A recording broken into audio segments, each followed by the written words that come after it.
Bit about a question that I get a lot from people wanting to sell their house. What is my house worth? You'll see things online, what is my house worth? Click here, that type of stuff all over the place. One of the ways that we find out as real estate agents what a house is worth is we look at the places around and what they have sold for in that current market. The current market means that it's within 6 months time frame is typical. We want to find other houses in the neighborhood of similar size and similar age. Now those are the basics, right? If we've got those things in place, we can kind of figure out what that range in value is. What we do to help narrow down that big range into a much shorter, more accurate number is to come see your house. The quality of your finish outs, the upgrades that you may have done, or the upgrades that you may have not done. Even something like the proximity to a busy road or the smell in that house is going to make a difference to your value. So when we put all these things together, we do an analysis and come back to you with a much tighter range and talk about how we might sell the house, refinance, or what your asset is worth. So if you're curious of what this kind of analysis might cost you, I think you'll be surprised. You know, a lot of local real estate agents will do this type of research for you for free. What they'll do is they'll come out to the house and they'll spend some time with you and talk about your goals, what it is that you're trying to accomplish, or at least the information that you're trying to gain, and they'll put that analysis together for you. Now, keep in mind, anytime that somebody does something for free, they're thinking of adding you as a client in the future. Another question I get a lot when it comes to value is about some of these online valuation models that are out there. Now, there are tons of them. Some of them are name brands like Zillow or Realtor.com. And then others might be on real estate agents' website, even my own. You'll find a place where you can type in your address and it'll give that basic information and a large range of what the house might be worth. So let's say one of those says your house is worth $300,000.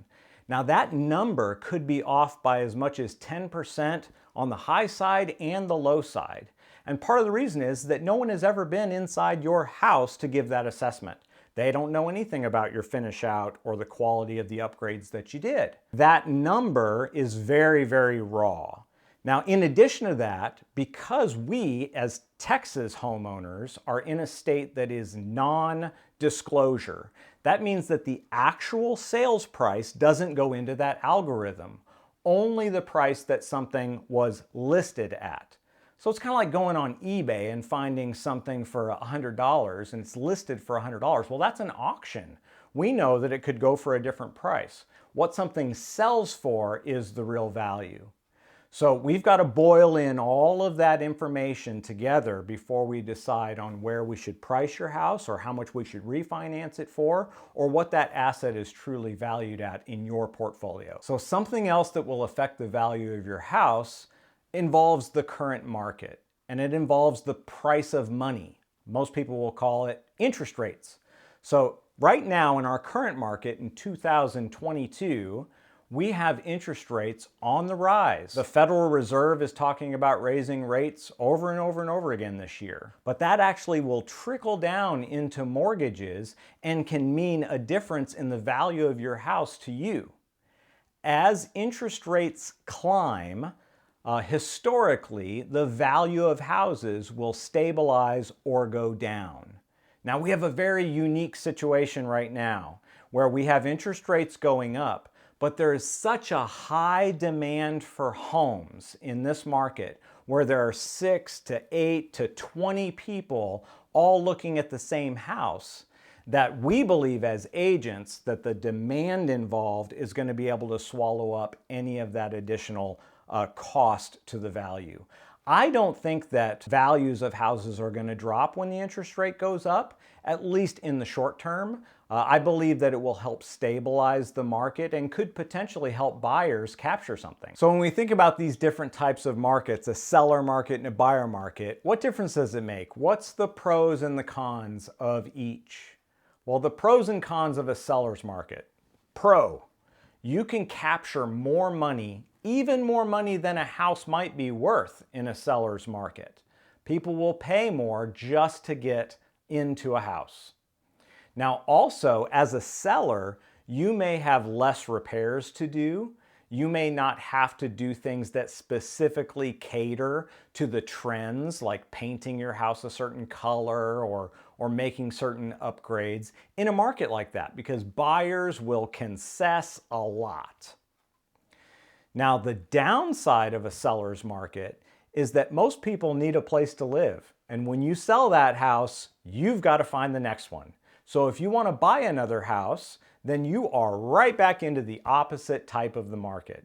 You've got to make sure that you can buy something that you can afford and that you feel comfortable with before you end up selling the house you're in today.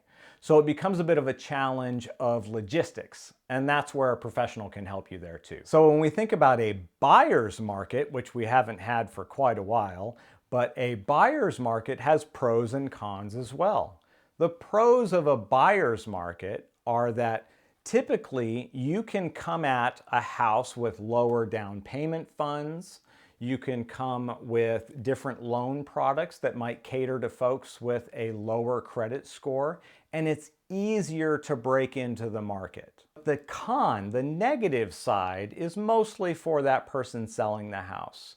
If you only have a few buyers that might be looking at your place, you've got to think about how you're going to appeal to somebody. And it may mean that you've got to paint, that you've got to fix more, you've got to deal with the roof issue, or you've got to deal with this, that, and the other thing.